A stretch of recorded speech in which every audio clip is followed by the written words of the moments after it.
There's a lot going on in this movie. It was like I was watching it for the first time. I like this movie. It has a special place in my heart. Very close to my heart. This was a good one. I want to like this movie. What? Seriously? I loved it. Very flat, kind of boring. This movie blows me away. This movie turns me on. Terrible. It is terrible. All these keys everywhere. Influences, baby. Huge fan. That's it in a nutshell. Yeah, they're dead. They're all messed up.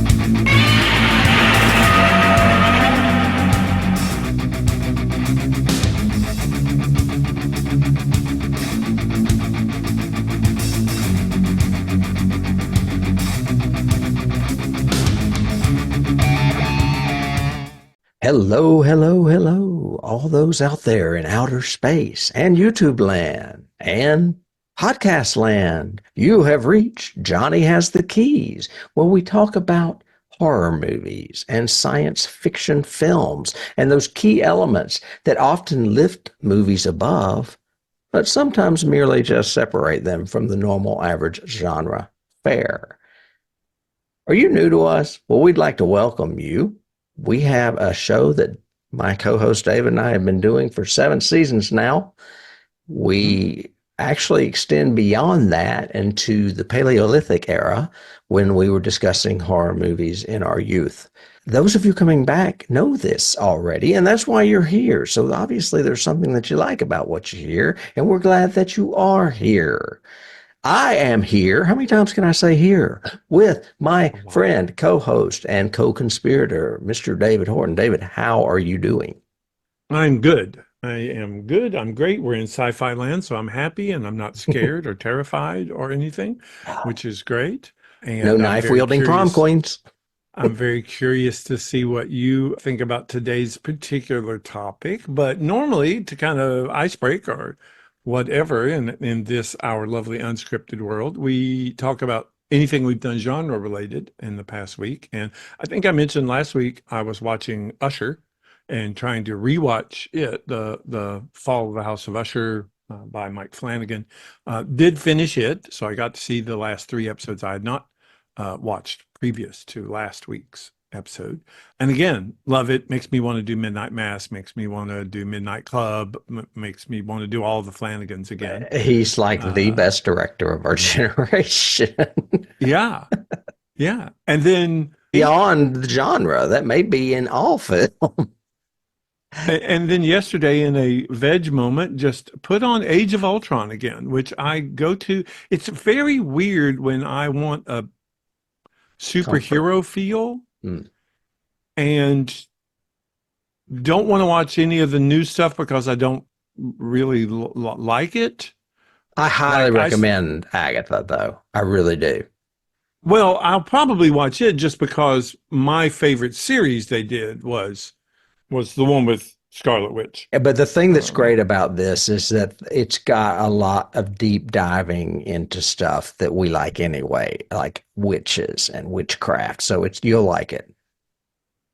Yeah, but my go-to comfort foods are the first Avengers, the second Captain America movie, which is Winter Soldier, and Age of Ultron. And every now and then I might pop in Endgame, just because I like some of the emotion in Endgame. But people knocked Age of Ultron so bad, and I really like that movie. I like the birth of Vision. Vision. I just like James Spader's voice, and I liked seeing Scarlet Witch as a kid and all that. It was just really good. I just enjoyed it. So I just did a hodgepodge of stuff. I finished House of Usher, brilliant as always, and I watched a little bit of Age of Ultron. So that's what I did in my genre week. It wasn't incredibly prolific this week. David is indulging in some carbs, a lot of comfort food there. That's it. Lots of comfort food in my visuals. Yes. What about you? What'd you do? Anything different? Well, mine was a little bit eclectic too, when you consider that it was a series or a docuseries. I think I have mentioned before that Shudder does these great docu-series, sometimes on director, sometimes on horror in general. And of course, I thought what else could they say about horror? Because they've done so many of them already, like Right. the 101 scariest moments in horror movies, and I've seen Queer for Fear and several others. Well, this one is called Horror's Greatest Movies to Die For. Interesting. Okay. This movie, like I said, I thought they were at the bottom of the barrel with these things, but I was wrong because this is a great docu-series. And one of the reasons why it's a hell of a lot of fun is that it's diverse topics for series. The first episode is tropes and cliches. The second episode is giant monsters. The third episode is Japanese horror. The fourth is horror comedies, which I enjoyed more than I thought I would because I'm not a comedy fan, but I didn't really think of some of the movies they would classify as comedies as being more comedy than horror. Like one was Reanimator. And then the last episode is Stephen King adaptations, which honestly they should have done a two-parter because it wasn't long enough. Of course. Another reason this works for Shudder is their choosing of commentators. And some of the commentators on this are Kate Siegel, Mrs. Mike Flanagan, Tanarive Dew, who is a horror author, Joe Hill, who is Stephen King's son, Alex Winter, which is eclectic, but he's done some genre work. He's the guy that was in Bill and Ted with Keanu Reeves. Okay. Tom Holland, who is the movie director that did Fright Night. Mick Garris, another movie director. And David Dastmalchian, the guy that hosts the Fango Chainsaw Awards and was just in Late Night with the Devil, as well as other genre things he's done. In my notes, I've got that the Giant Monsters episode was one of my favorites. However, I was surprised by the comedy one, like I said. Its focus on Stephen King's contributions to the genres was just a no-brainer. I'm surprised another show hasn't done that already. And like I said, I think it should have been two parts because some folks that I read were also upset that they didn't include certain things like It and The Stand, but really It and The Stand were more mini-series and not movies, unless you do the newer It movies. But like they don't touch on The Stand at all, really. Yeah, because it's and even though Mick Garris was there and Mick Garris directed it. Yeah. And it wasn't a bad version. It's a pretty good version of that. No, but they do concentrate on Sleepwalkers, which was a Mick Garris film that sucked. So I guess they did that as recompense for not mentioning The Stand and including him. I don't know. It was a little off there. But another thing that you will absolutely love is they do stop animated segments in between the topics with little monsters watching movies and stuff, little Draculas and stuff. Yeah, very, very cool. It's very old school, and I think you would like it. So actually, I guess Rotten Tomatoes doesn't appear to rate these type of things, so I don't have a score. Is this a Shudder collaboration or is this a Shudder produced? Did they buy it? I'm sure it's produced. I'm pretty sure all of these are produced by Shudder. Now, the Panico documentary on Dario Argento and that one I mentioned on Fulci, those are not Shudder produced. I think those are just films they bought. But these that are like series with multiple episodes, I'm pretty sure are produced by Shudder. Yeah, because I remember you watched one and Nicotero did it or whatever, and he was one of the commentators or whatever. Well, he was one of the commentators on Eli Roth's History of Horror, and that is not Shudder produced, but that is AMC produced, and they own Shudder. So, no, because it aired on AMC definitely first. found their niche with Shudder. Shudder is what I've said it repeatedly. Shudder is what the Sci-Fi Network should have been, or Sci-Fi Channel should have been, and should be, but it's not. They respect their genre and show a bunch of everything. And even the schlock that they know is schlock. Yeah. And, for sure. And it's just such a much better done channel than sci-fi, because sci-fi is hard to do correctly and hard to do good. And that's not a good segue for what we're talking about. Well, maybe from your perspective, we'll see. We are doing sci-fi today, as a matter of fact. We are going back to my side of the panel, and we are doing a film from 2013 So about 12 years ago. It is directed and written by Joseph Kosinski with other writers as well we'll get into. It's a Tom Cruise vehicle called Oblivion. And you have to say it that way because anything that Tom Cruise is in is a Tom Cruise vehicle because he has such control and clout over it. A brief synopsis. It is set in a post-apocalyptic Earth. It's set in the year 2077. And Earth has survived an alien attack. Aliens called scavengers, that's the only term they still have for them now, came about and attacked the Earth decades earlier, about 60 or 70 years earlier, around our time. And they destroyed the moon, which of course affected the climate of Earth and mostly decimated the planet. Then they assaulted the Earth, but Earthlings fought back and they won the war, but they lost the planet. That's the line from the prologue. And now we are set in the distant future where the only survivors really on Earth that we know of are a guy named Jack and his companion Victoria, and their job is basically maintenance techs. They are to keep these drones that protect these huge machines that are siphoning off water for fusion. Their job is to protect the drones and protect those machines from the surviving aliens, which are roaming the planet. Then they call them scavs. And about halfway through, there's a crash from another spacecraft, turns out to be a NASA spacecraft, and there's a body aboard that Jack retrieves that just happens to be a girl from his dreams that he's been having. And the plot just gets thicker and thicker from there with 2 or 3 pretty interesting twists. I can probably state categorically that you had never seen this movie before. No, I don't. I go out of my way to avoid Tom Cruise movies I know. unless it's Interview with a Vampire. That's really the only one. And now that the series has come out, I don't know that I ever have to see it again. Yeah, there you go. And what did you think of Oblivion? Well, first of all, I watched it for the first time night before last, and I was not bored. Mm-hmm. I really, really want to like this movie, but the reasons I don't like it outweigh the reasons I do. Ooh, okay. I'm curious. Well, the big elephant in the room is Tom Cruise. Again, I think he's miscast in this movie. I don't think he belongs in this movie. I think that this should have been more blue collar, very much like War of the Worlds. And as soon as he hops in that little flying thing, he's hotshot Tom Maverick going Top Gunning along. And I just did not like that at all.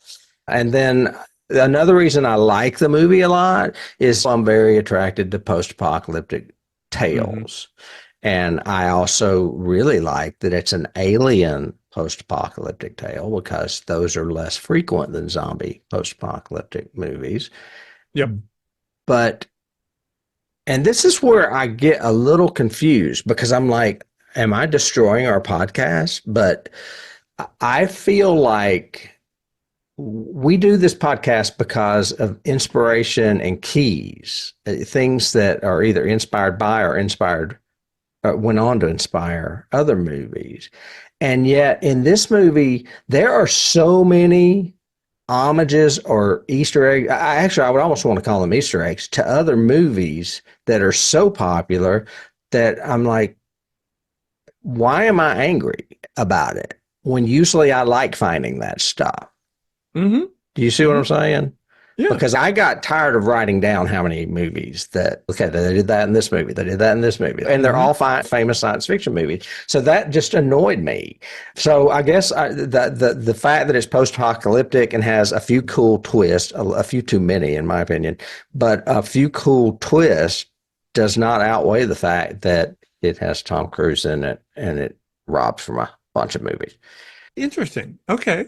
I was curious too. When I first saw this movie, this is my third viewing. When I first saw this movie, I didn't know anything about it. I came into it totally blind. Same here.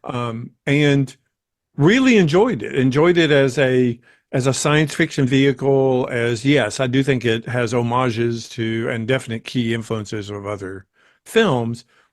But I loved the production design. all the way through it, from the minimalist costuming to the design of the loft or the house where they live, to the way they did the planet and all the stuff in it. I just thought it was really cool. I did think that it bogs down with action in the third act. I don't think we needed this huge, lengthy drone attack of the underground base. It just went on and on and on and on. But then I could also see why, oh, that's why Cruise hired him to direct Maverick, because of all the action scenes. It is a Tom Cruise vehicle, so I can accept that. I did not like Tom in War of the Worlds, but I do like him in some of the Mission Impossibles. A couple of them are pretty good. I do like him in this. I think he's got an earnestness that he normally doesn't have in this, and the cockiness goes away really quick in this, whereas in other movies, it's got to be a staple in every scene. Even in War of the Worlds, he has that cocky grin later on. And in this one, he's mostly surprised and terrified for a lot of the time, which I like.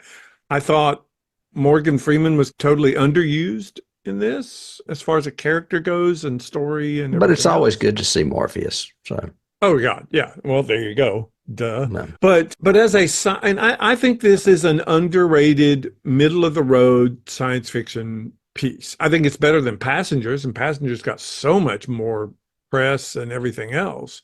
And this is a much better science fiction story than that. Yeah, I haven't seen that, but I suspect it's because of the stars being younger. Well, Jennifer, both of them are Jennifer awesome. Lawrence, and yeah, it's both of them are good. It's just that the story is terrible. I'm sure it doesn't surprise me. But I mean, sci-fi is a lot harder to get right. But it's interesting because I think the homages in this that are the keys that we'll get to work for me, as opposed to other movies that we review and we talk about and we say, oh, they just ripped this off from. They are just taking this cliche or this trope and redoing it.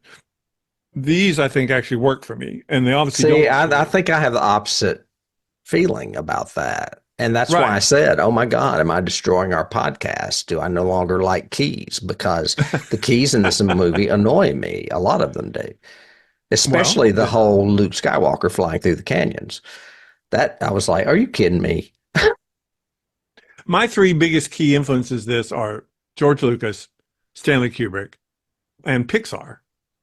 Mm-hmm. This is basically live action WALL-E. Right. But those worked for me. I didn't see those as cop-outs. And I think a lot of times in other movies, I do see that.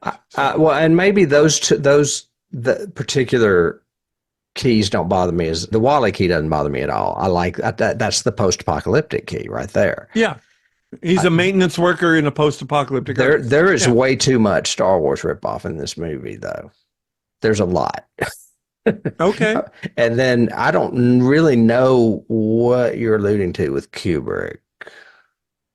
Well, all the production design, the minimalist coldness, the round, then that would be a plus for me. Bubble ship, the round drones. That would be a plus for me too. Then, yeah, and the production design is gorgeous. The cinematic designs of it, like when they're in their little loft, and you can see the sunrise throughout 360 degrees of this room. It's amazing. So all of that. Were there scenes that you did like, or you want to bring up because you didn't like? Oh, yeah, there's plenty of scenes that I like because they're post-apocalyptic scenes. I love when he's going through the library. I think that's great. Yeah, my first one is the library. Yeah, or any scene with little pieces of Earth's past that you recognize, whether it be the Empire State Building or whatever stadium that Super Bowl was played in. And as a matter of fact, that's a good scene. The scene, except when he starts dancing around acting like he's playing football. I liked it until he turned into Tom Cruise again. Yep. Yeah, I agree with that one. And I like the one as far as the post-apocalyptic scenes. I love the one that starts out showing the submarine in the desert, buried in mud and everything else, and all of the ballistic hatches are open and all of that. And it's when he's doing his Tom Cruise motorcycle, but Top Gunny. But you can't get away from it. But you see all the other ships obviously this was an ocean that is now covered, Oh sort of yeah, thing. and the Brooklyn Bridge sticking up out Yeah, of the ground. That's yeah. great too. Back to what Although you scientifically, I was going, okay, it was so cataclysmic that dirt built up all the way to the top of the Empire State Building? in Really? seven, and it's only been what, 70 years, something like that. 70 years? Yeah. We totally changed the landscape of New York and just left the tops of everything, like the top of the Statue of Liberty and the top of the Empire State Well, Building. the top of the Statue of Liberty is in the canyon when he flies by it, isn't it? I Right. think. Yeah. No, I agree with you there. That does seem a bit implausible. I was wondering, did some graphics guy just say, "Hey, this looks cool. Let's do this," you know, Right. Yeah.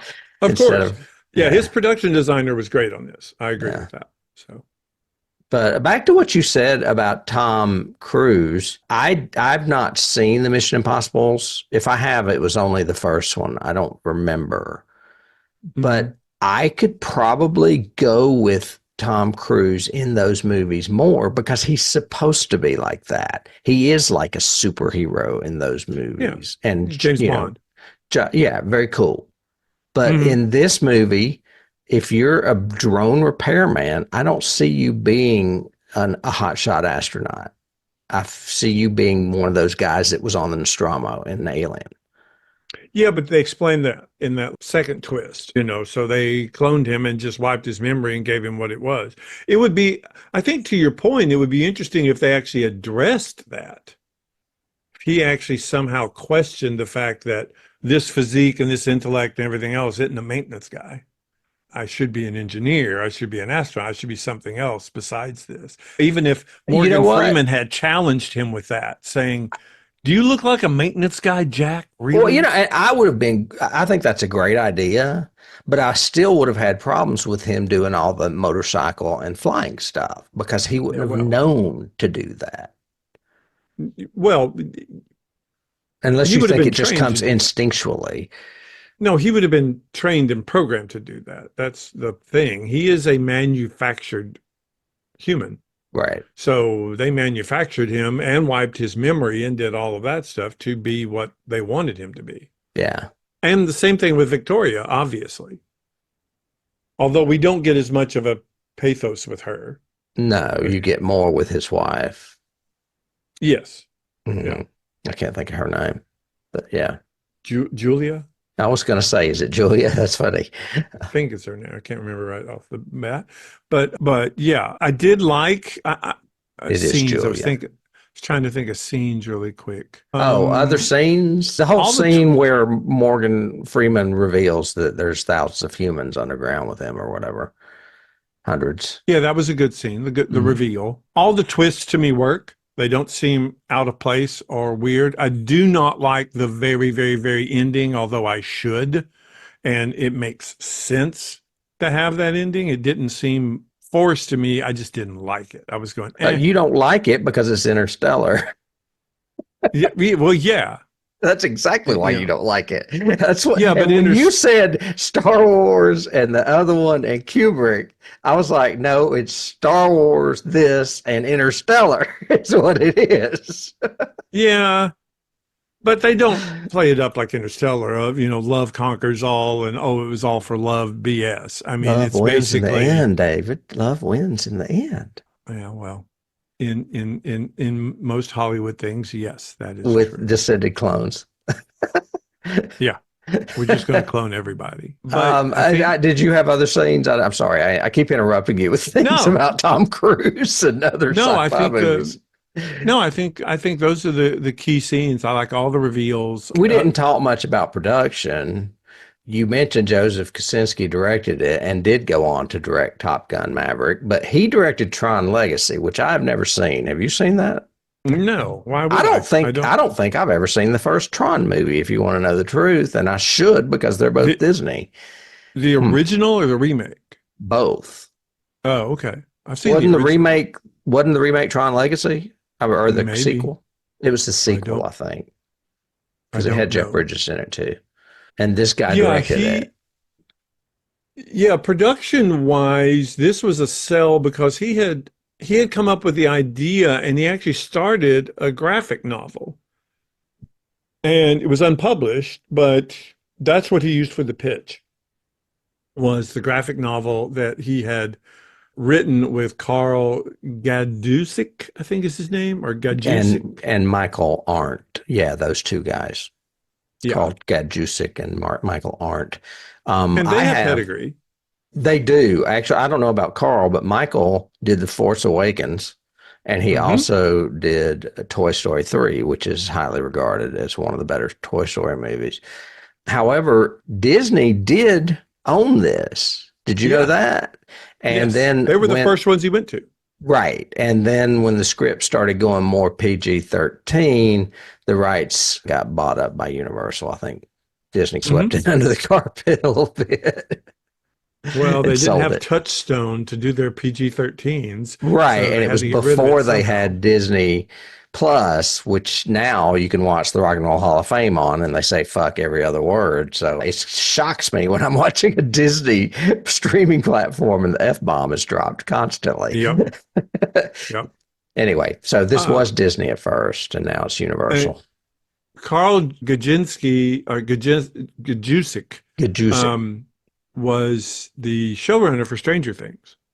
Oh, I didn't So know that. That's cool. yeah. So he and That would explain some of the production values, maybe too. well, production design was Dan Guilford, and he Okay. went on to do the Kingsman series, the British James Bond It's got parodies sort popular of thing. too. Hmm. But again, his production design is just really tight, really good. And he has said he was inspired by 2001. So that was a direct key for him for influence for some of the production design for this, which is great. But another big production key or production element of this is cinematography, which is Claudio Miranda. And he went on to win Oscars for Benjamin Button, Life of Pi, and I think Okay. one other one. There's no doubt this movie's gorgeous. And all of the scenes in the house or in their loft were filmed in Baton Rouge, Louisiana. They Why? actually, and they filmed, I guess production values was cheaper there. They got credits. They did something. Wasn't The Mist filmed down there too? We did that last year or Oh, the year before. I think it it was. might have been. It I was think you're definitely right. in Louisiana. I don't know if it was Baton Rouge or Yep. not. But I yeah. think you're right. But they did a very Kubrickian thing. Speaking of keys, they built a 260-degree screen around this entire room so that they could project backgrounds on it. And the actors could actually react to it. They could light it that way. Two of the reasons for it is they said the studio, of course, came back to them and said, hey, you save a lot of money if we just do this with blue and green screen. And they said, yeah, but then the glass doesn't show up because it doesn't read as well and you can't light it the same way. And we want the lighting to almost be the projection. So this huge sunrise, we want to be part of the lighting in the room. So they've pushed back, got it. It obviously worked. I thought it was really incredible. A lot of the lighting and a lot of the usage of that. They actually filmed that from a production design. They took three 4K cameras to the very top of some mountain in Hawaii. I'm not sure where it is, but it's above the clouds and shot all the footage there. Sunrises, sunsets, nighttime, daytime, all of that, and then brought all that back to project around the set and the cast for those scenes. And I thought that was pretty cool. Hmm. And very effective. And I love the fact that he treats that as so, I don't want to say cold because it's not. It's very warm with the sunrise and the sunlighting and everything, but very clinical and rounded edges and glass and all that. And then when they go down to where the scavengers are, it's all girders and dirt and dark fluorescence and Well, I mean, shadows. only in certain spots because he has his haven by the lake, and there's green areas where life is coming back. So, Yeah, his place. But I'm talking hmm about with the scavs. When he goes to the scavengers and Morgan Freeman and all them, it's all this Mad dark, dank, Max. shadowy, very. It reminded me a lot, you wouldn't know, but it reminded me a lot of Silo, that series that's on Apple TV, That makes sense um, which because that is, is after nuclear destruction or whatever. yeah. Yeah. Hmm. And decades later, they're still scavenging things they can and everything Mhm. else. So, but yeah, so, and then the only other production note I've gotten is the rest of it, like a lot of the aerial stuff, not in the clouds, but above ground and stuff like that, was filmed in Iceland. And another reason he wanted to shoot in Iceland is because they have like 22 hours of daylight. So he could go in there and shoot for quite a long time with his first and second units. I thought you were going to say because of vast land, because Well, that there's a lot too. of vast land out there that's like unoccupied. Hmm. Yeah, and I saw a trivia thing that said the hardest scene to shoot in the entire movie is the little 3-minute scene where Jack is sitting with the flower. He's eating lunch and he's watering the little flower in the can to give to Victoria because it was filmed on the highest mountain peak in Iceland, and the only way to get anything up there was by helicopter. Why do And I that? went, why did you do that? You could have filmed on a smaller mountain and still been just as picturesque. But hey, it worked. It looked good. But Hmm. that one doesn't strike me as much as the sunrise scene aboard the loft. And I'm really curious if they, because knowing Cruise, they probably did a couple of the shots in the flashback of the Odyssey approaching the Tet. So if you guys haven't seen this, I don't know why you're still listening to us, by the way. Go watch it and come back. Oh, we've already spoiled it. But the Tet, the flashback aboard the Odyssey, a lot of the weightlessness looks really weightless. And I'm wondering if he used the vomit comet, like in Apollo 13 and in a couple of the Mission Impossible movies and all that, where he's done weightless stuff before. I'm wondering if they really filmed those I scenes. only remember that one scene where Cruise is going through the spaceship really quickly. Well, there's 2 shots of weightlessness, 3 Mhm. shots of weightlessness in that. Okay. So I'm just wondering if they did. If they went to all this trouble to fly helicopters up the top of this mountain, they probably did rent the vomit comet. It does look real. Yeah. I don't know if you So could do that with computer graphics or not, but anyway, you can, but they did some of it in gravity as well. So that showing that weightlessness. that's all I got have for as far as notes. production. Yeah. If you don't have any scenes, I can move on to cast. Sure. Well, we know it stars Tom Cruise. He plays Who? Jack Harper. Okay, yeah. Mhm. He's Tech 49. Later, his clone is Tech 4 or 52. The only note I have about him, because if y'all don't know who Tom Cruise is, I don't know where you've been, but is that he was in the midst of his divorce from Katie Holmes while filming this movie. That divorce didn't surprise me at all, and it's No. still controversial, I guess, because I don't think he Well, his has. entire religious bent is controversial. It is, but I also think that or heard that she got away from him and got their kid away from him, and I don't think he's had a relationship with that kid since. I think she has prevented that. Yes, I that is mean, true. yeah, okay, that's what I thought. It may be the same with Nicole. Didn't he have kids with Nicole too? I thought they had a daughter, but I'm not certain. I can't remember. Anyway, I don't want to get into that drama here, but it's the baggage that comes with Tom Cruise, and it's a baggage of his choosing, by the way. Morgan Freeman plays Malcolm Beach. He is the American veteran soldier and leader of a community of scavengers, which we are led to believe are aliens until they unmask themselves. And they are the human survivors of the Tet's attacks. We also know that Morgan Freeman has done another sci-fi movie with Tom Cruise because we covered it last year, I believe, and it was, or last season, and that was War of the Worlds, 2005.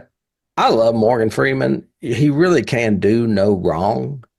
I feel bad that they tried to make him look like Lawrence Fishburne in this movie. I don't know why they had to do that, but whatever. What's with the sunglasses underground? Not to mention the fact that he's black. It's almost, I want to say it's almost racist because they're like saying, oh, all black guys look cooler in sci-fi. I don't know. It's just a weird trope. Well, that also is a trope of Knowledge. the exposition dump of him sitting there with the cigar. Now, let me tell you what you don't know. Yeah. That's become such a trope of this of this sci-fi thing of your reality is not what you think it is. This, Gotcha. But since he was a veteran, and since he is chomping on that cigar the whole time, like an army person, wouldn't it have made Mhm. more sense for him to be dressed more that way and less Morpheus? Well, he's dressed in stealth armor. They all are because Mm, that's the only way they can get away from the drones. So they've sure. modified old stealth armor from the war, and that's what they wear. Okay. Although it seems to me if you take your helmet off, then the stealth doesn't work anymore, and the drones will see just a bunch of bobbing heads, and they could still kill you. But And anyway, the that's little just red goggles are. right. Don't know. That's Don't what I'm know saying. why he was wearing that. I don't Yes. either. Okay. Anyway, we like Morgan Freeman. Sorry, I don't particularly like him in this movie. Olga Kurilenko, if I'm pronouncing Hmm. that right, plays Julia Harper, Jack's wife, Right. and a Russian crew member on the Odyssey who was sent back to Earth by her husband to protect her from the initial contact with the Tet. Don't know anything else about her. I have seen her, though, in something else. She looks familiar to me. You Okay. looking? Okay. Her big one was Quantum of Solace. She was in the James So Bond. she was a Bond girl. Yeah. Hmm. Okay. I have not seen that. That's why I don't know her. Okay. Several people auditioned for that. Actually, no, I may be wrong. No, I'm right. Did, Olivia Wilde, Numi Rapace or Rapace, as I say, Nomi Rapace. Nomi Yeah. Rapace, Hmm. Kate Mara, Mary Elizabeth Winstead, and Britt Marling auditioned for this role. Jessica Chastain was cast but dropped out due to scheduling conflicts with Zero Dark 30, which I think she won Yeah. an Oscar for. Maybe it was definitely Yep. nominated. So the role finally went to Olga. She's I also in would. Black Widow, by the way. Oh, that's where I know her from. That is Yeah. definitely where I know her from. Okay. Yeah.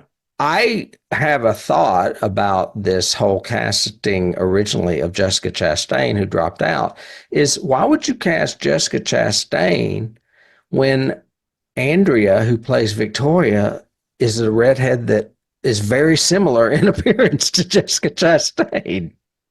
I think that may have been the goal. Easier for him to repress the memory If if she she had red looks like hair his and was real wife. okay. Okay, But maybe it would have been hard for audience members. to distinguish. Yeah, You would, exactly. yeah, you would have had to have done something drastic to them to make them appear different, I think. Yeah, totally agree. Especially just like all Philip K. Dick, which is one of my keys, his memory block is failing and he's having these dreams. So that's how the audience is sucked into these quasi flashbacks that we don't know whatever's happening, blah, blah, blah. Yeah. Andrea, speaking of Victoria, Andrea Riseborough played Victoria, the Mhm. communications partner and housemate, the one that says, I'm watching you or whatever. She, Yep. or what is it she always says to the commander, Melissa Leo? Are you We an are an effective efficient team? team. Yeah, effective team. That's it. Andrea, this is, we have one of these from every Tom Cruise movie, and this one it's Andrea. Okay.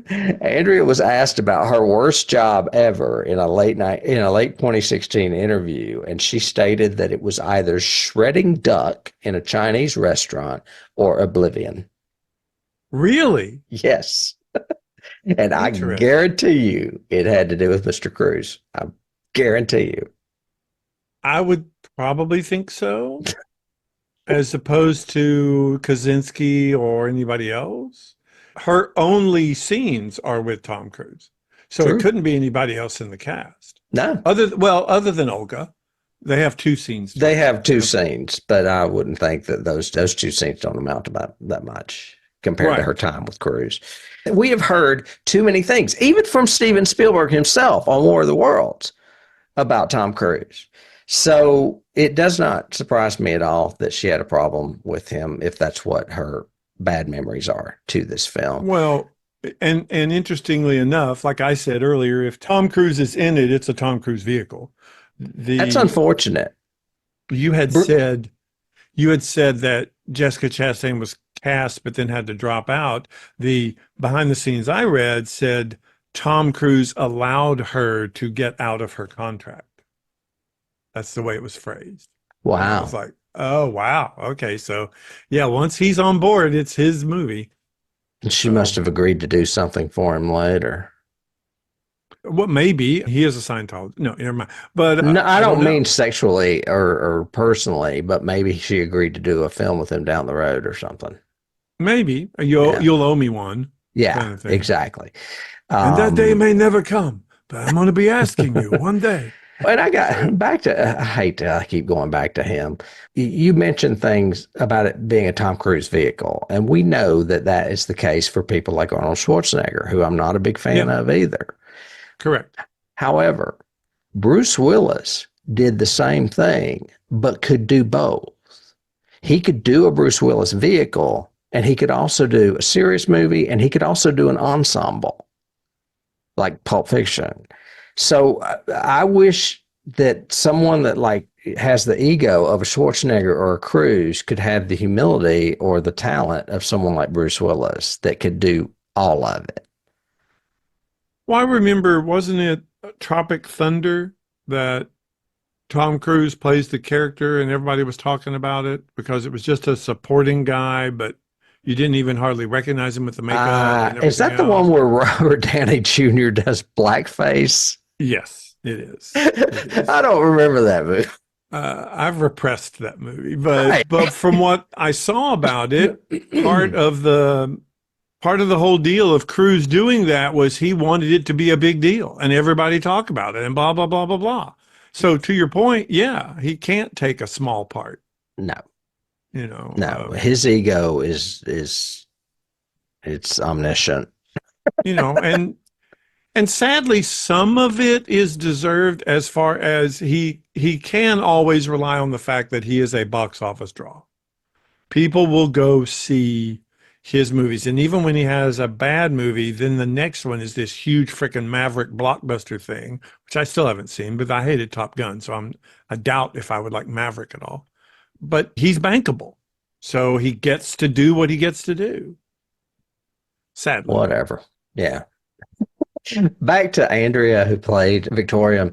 Diane Kruger, Haley Atwell, and Kate Beckinsale were all considered for that role as well. So she won out over them. All of them would have been great. Kate Beckinsale Mm, would have been great.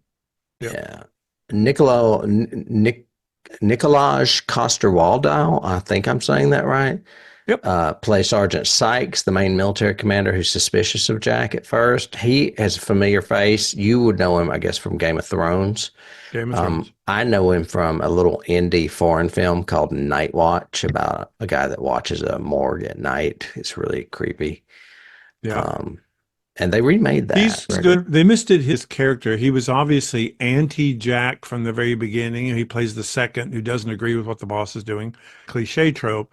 It would have been nice to see, again, take some of that huge action scene of killing all the scabs with the drones and add some more humanistic scenes of how have these people survived for 60 years or whatever, and maybe have him talk about, you don't like me, do you? No, I don't like you because I watched you kill my wife and son. And da da da da. And because they used Jack as a clone army, and no wonder he hates this guy and doesn't want to trust him. Give us some reason other than I just don't like him. You know what I mean? I do.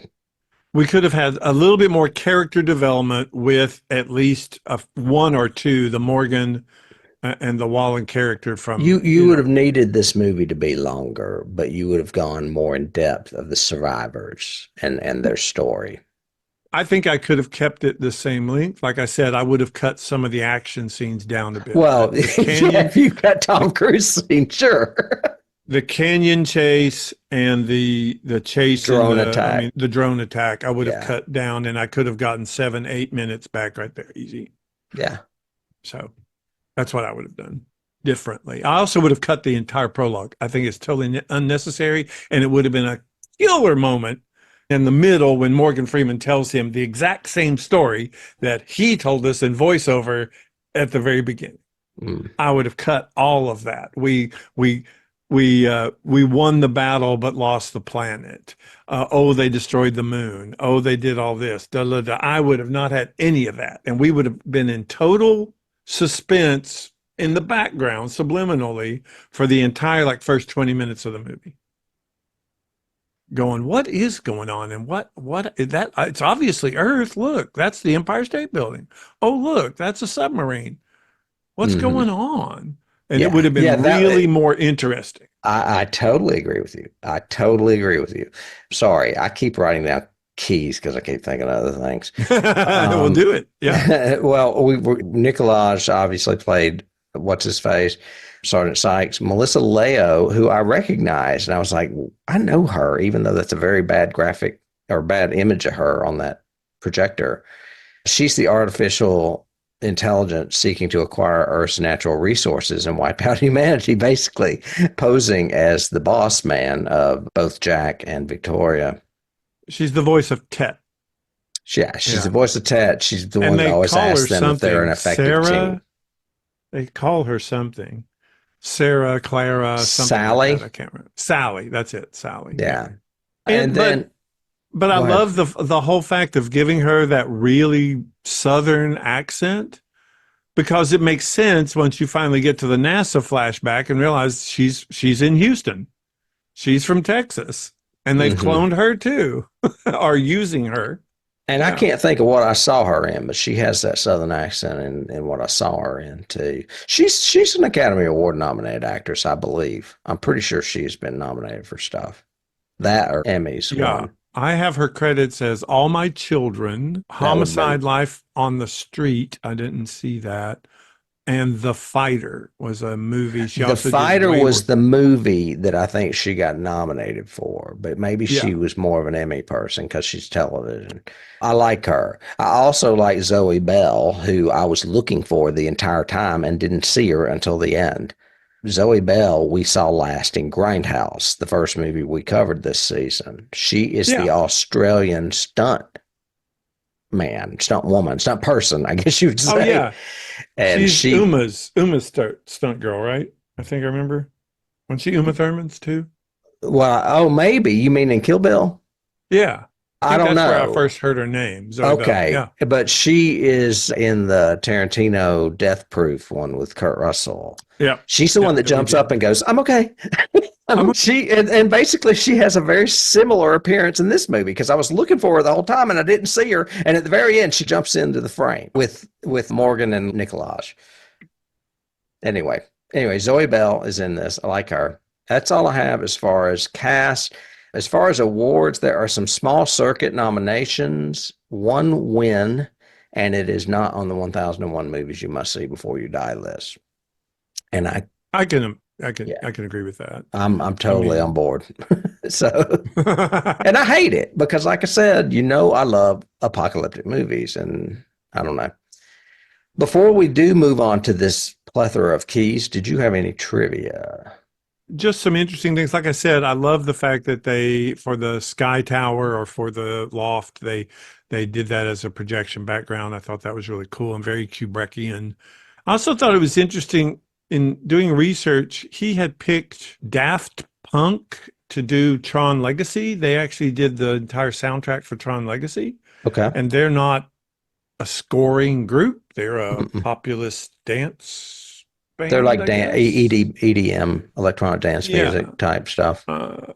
And so for this one, he wanted something similar, and he went with a group called M83. They're a French electronic act. It's more ethereal, though, isn't it? I think except for the very beginning, the very first song in this and the very beginning and the prologue and all that sounds really Hans Zimmer, and I really didn't like it. But the rest of the music I really liked. His action music works. I think the romantic thematic worked. Did Hans Zimmer do Titanic? No, that was James Horner. Oh, okay. Hans Zimmer did Interstellar, if you want to reference. Because I was thinking it sounded more Titanic, but anyway. Do you remember decades ago we used to listen to Philip Glass? Oh, yeah. Hans Zimmer is very similar to him. It's all this da da da da da da da da da da da da da da da da da. The only thing I've really liked ever that Hans Zimmer did is Dune. I love the soundtrack to Dune, and that's because he used didgeridoos and other instrumentation and not his normal electronic symphonic sound that I don't like. But anyway, I just thought it's a cool trivia bit that this was the first movie that this band and primarily a guy named Anthony Gonzalez was the first movie they'd ever scored, and I thought it was really pretty good. There you go. That was it. I was trying to read what I have in trivia because it's long, and it's basically just a disgruntled reviewer talking about being confused, incoherent, a din of explosions. It says, I don't think they watched the same movie. It says, and a few, but not all of my complaints were answered on an IMDb board in which posters argued over whether the problem was our lack of attention spans or atrocious screenwriting. Anyway, that was Terry Gross from Fresh Air. Fresh Air? Yeah. That surprises me. She's usually pretty smart. And then, all I have left are keys. I saw a derivative one that you would like that says this movie is playing spot the influence is the most fun you'll have during this expensive looking, slow moving plod through familiar territory. Well, honestly, when I started watching it, I was like, is this why David picked this movie? Because of all the keys? Because I don't know. It got to the point where I was like, it's more annoying than it is fun. I don't know. Yeah. All right. Well, give me some. Well, let's see. I mentioned Matrix, obvious. That's the whole Morpheus connection. Well, also the whole your reality isn't your reality thing. What you think is real isn't. Right. And that's another thing it's that none of these are just single keys. They work on multiple levels. For instance, Star Wars, the whole Tet thing is like a Death Star up in the sky. You've also got Luke doing his fancy flying through the canyons, just like at the Death Star in the movie. And the scavs are sand people.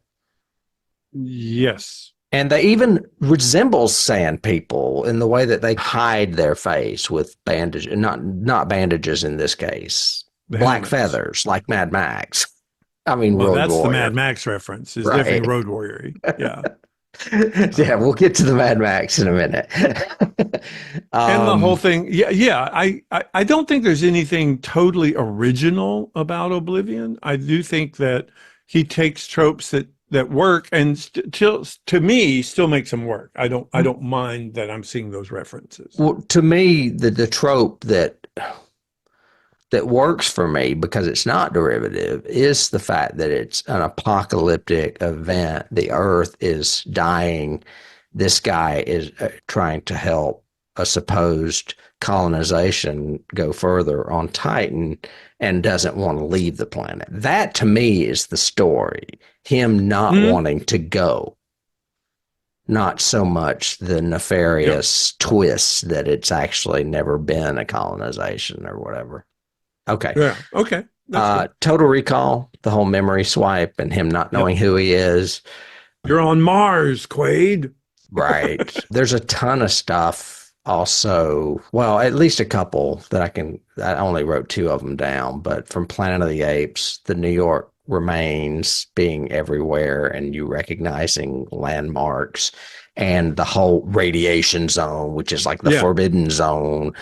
Don't go to the radiation zone. Right. The forbidden zone is not for you to see. Yep. Did you want to go for a few or do you want me to keep going?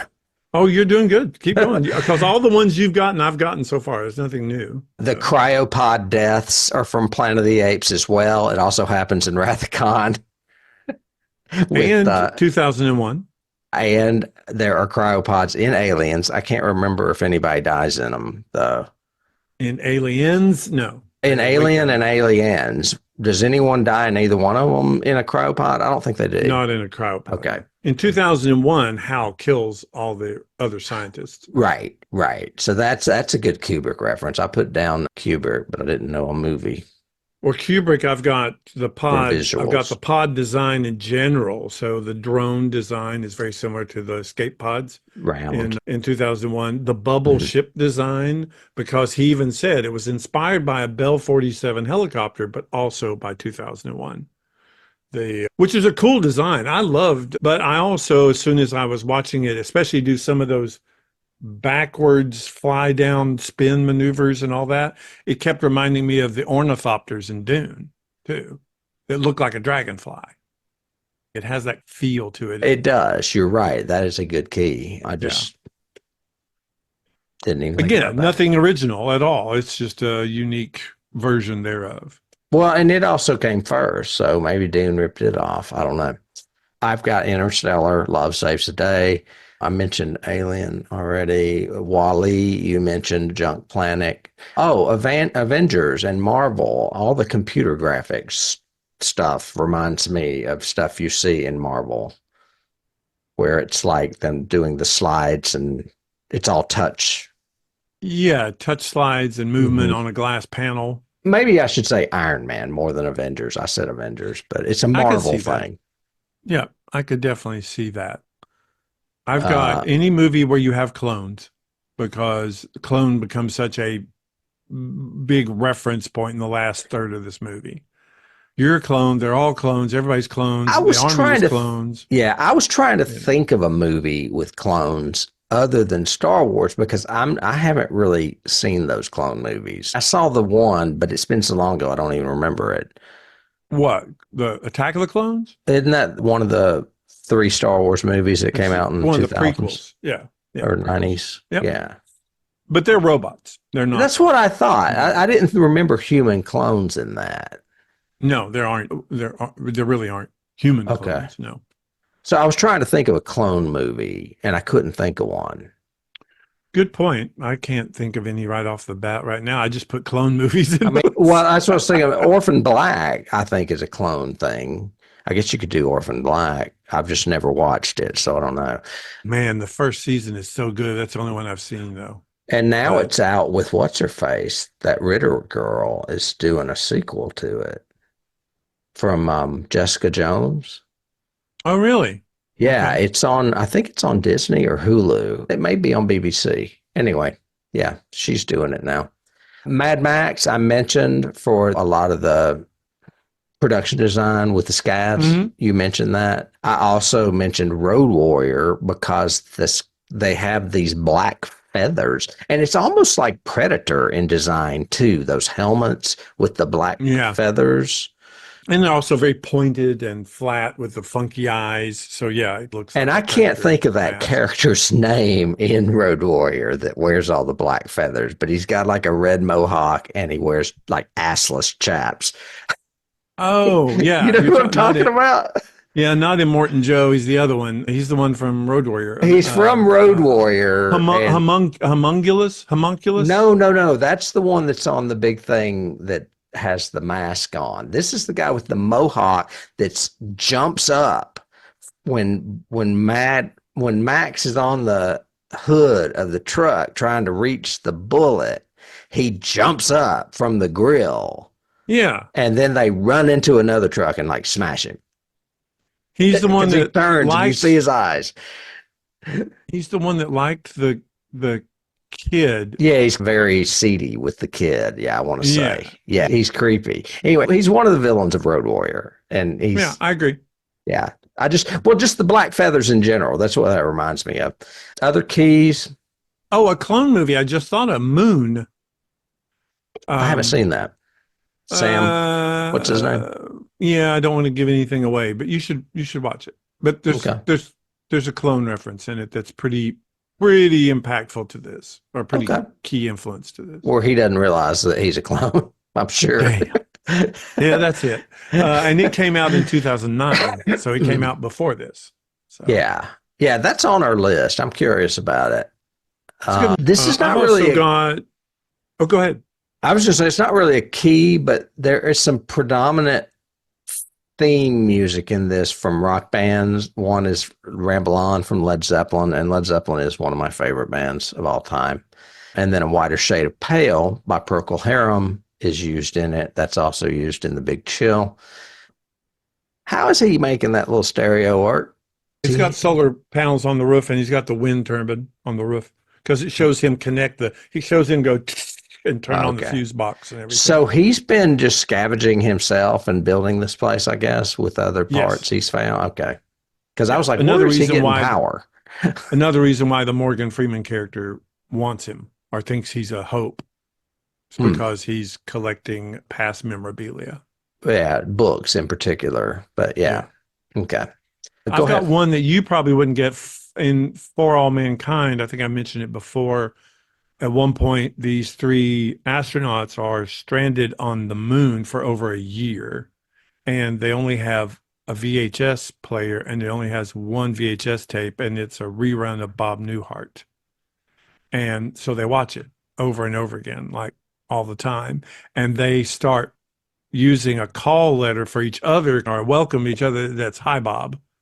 So every time they see each other, they go, "Hi, Bob," because that's what was the big cliche in the episode. And what And is this?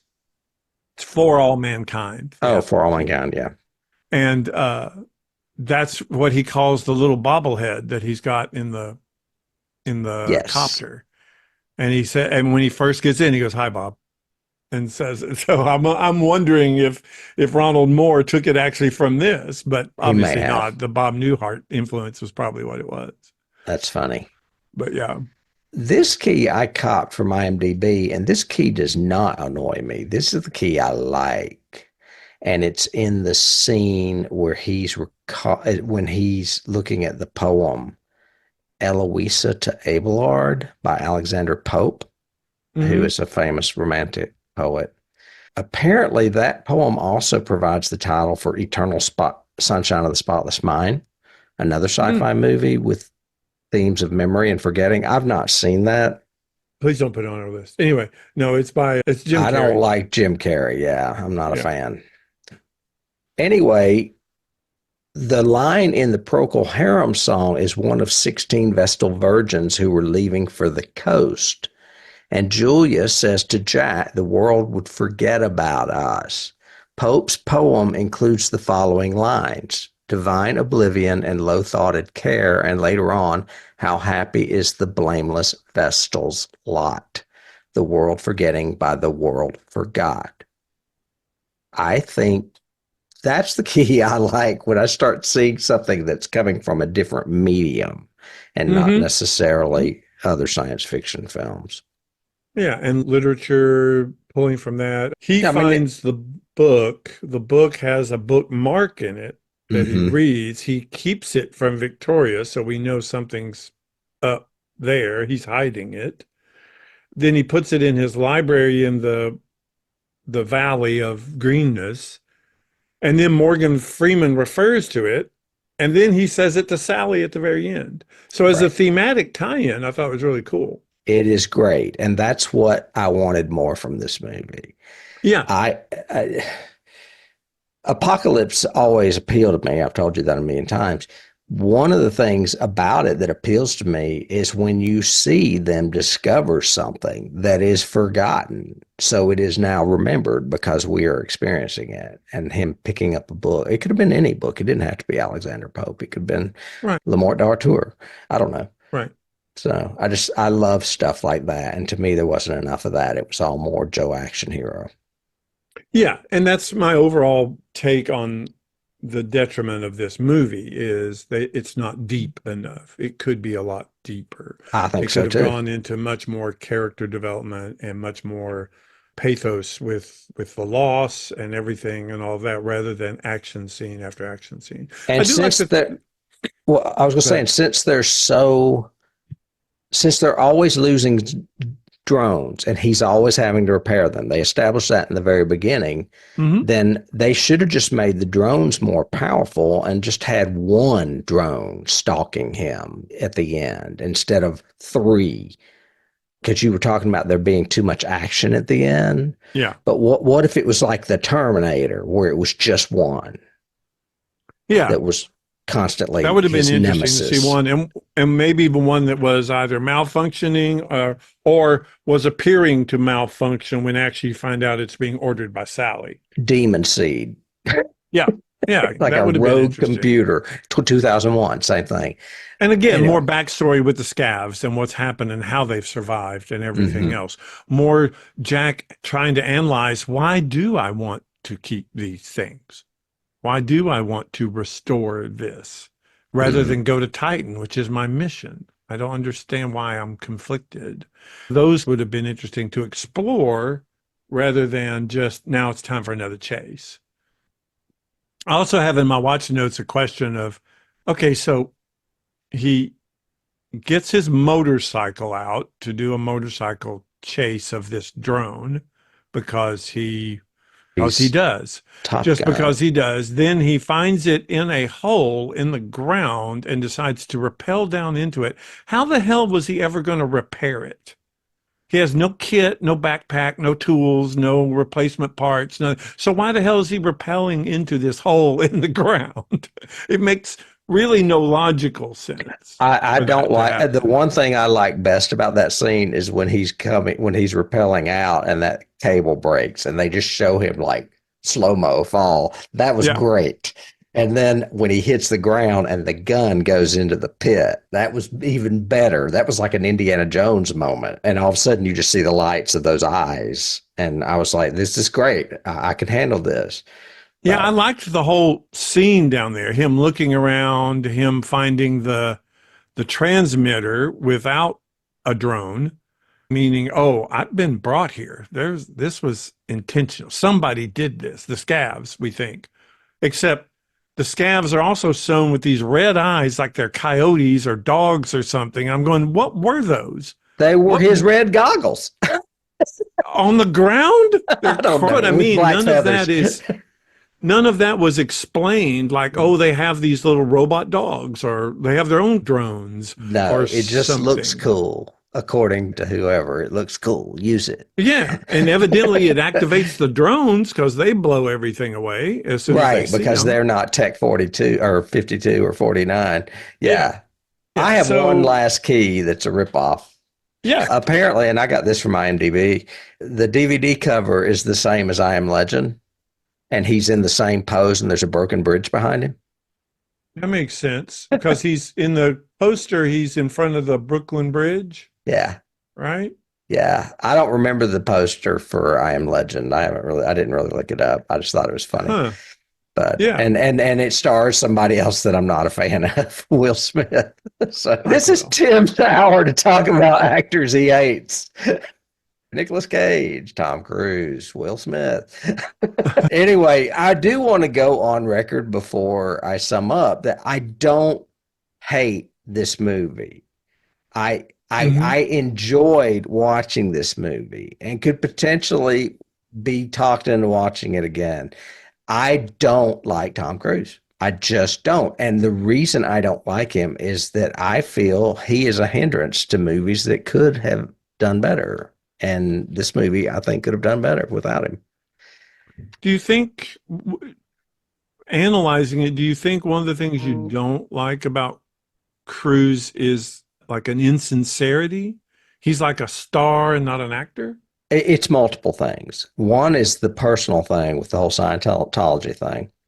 Mm, One is that he is the whole Schwarzenegger Stallone thing where he is not really playing a character, he's just himself. hmm. The movie star, not the actor, kind of thing. Exactly, Yeah, exactly. And then the third is the fact that his ego supersedes any production. So it that's very true. basically, yeah, if you cast him, good luck. Spielberg has an ego too and can probably go head to head with him, but it still didn't help that movie any. Well, but I've never gotten an arrogance in Spielberg. I've gotten No, arrogance more from Lucas than I have from Spielberg. But well, no, I wasn't um, saying that Spielberg is arrogant. I'm saying that Spielberg is has a well-deserved ego because he is a very talented filmmaker and he has a oh lot of yeah, clout. And I could see correct. him casting Tom Cruise and it being almost equals as far as not one towering over the Yeah. other. This is my decision. No, it's Anyone my decision. else No, it's that my casts decision. Cruise, you're a victim. Oh, yeah. It is a Tom Cruise vehicle, no yes. matter what it is. And I don't know how to sum it up better, but I guess you knew better picking a Tom Cruise movie that I'm going to go off on him. Of course. And what I wanted to do with this one, actually, one of the reasons I picked it was because, like I said, well, the very first time I saw it, I had not heard anything about it. I was pleasantly surprised.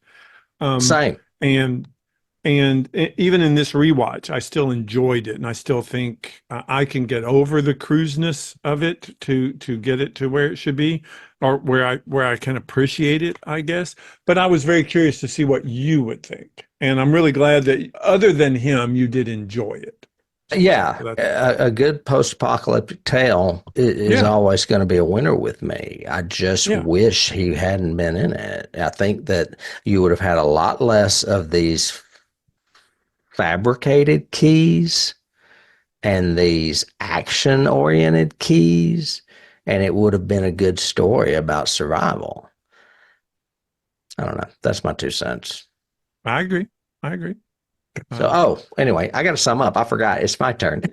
You summon, baby. Well, that's what we think. Tim really wants to like this movie, but it falls a little flat for him because of its star. David enjoyed this movie. He has now seen it 3 times, so he must enjoy it a little bit anyway. And we want to know what you think. Do you agree with David? Do you agree with me? Do you have an entirely different opinion as to why this movie works or does not work? We are always curious to find out what others show, and you can do that down in the comments below. If you like what you see, give us a thumbs up, rank, review us. We could always use that extra boost. It helps us get the word out there about our show. And if you really, really like us and want to support us and help us offset some of our costs for our production, you can join us over on Patreon, where we have a couple of subscription-based shows, as well as a lot of free stuff. So if you wanted to learn more about us or see some of our bonus episodes that do not require a subscription, you can also go hop over there and do that as well. Or share us. You can share a Patreon of ours, or you can share a video of ours. Just what have you. Any support you can give us would help. That sounds lascivious. Anyway, I think next week we're going to be back in Horrorland, and if I am not mistaken, it is right in the middle of the 1970s.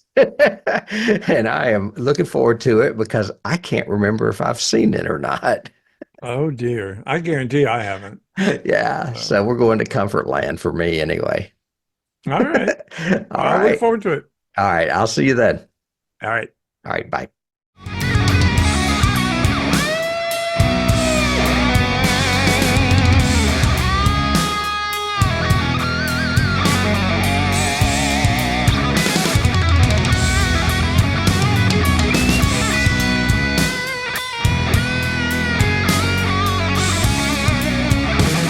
You can't start the car. Johnny has the keys.